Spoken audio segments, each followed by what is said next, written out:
ফিলিস্তিনি বন্দীদের ওপর নির্মমতার নতুন নজির সৃষ্টি করতে যাচ্ছে ইসরায়েল। কারাবন্দীরা যাতে কোনোভাবেই পালিয়ে যেতে না পারে সেজন্য কারাগারের চারপাশে হিংস্র কুমির দিয়ে খাদ বা সীমানা তৈরির পরিকল্পনা নিয়েছে দেশটির সরকার। এই উদ্দেশ্যে বিতর্কিত আইন সংশোধন করে নীল নদের কুমিরের সংরক্ষিত প্রাণীর মর্যাদাও বাতিল করেছে তেল আবিব।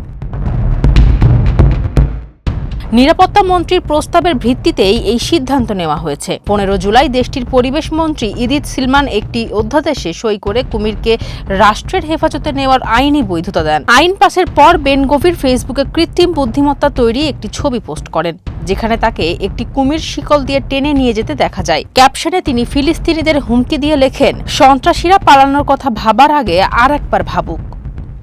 ফারজানা হাসিন, মানবকণ্ঠ।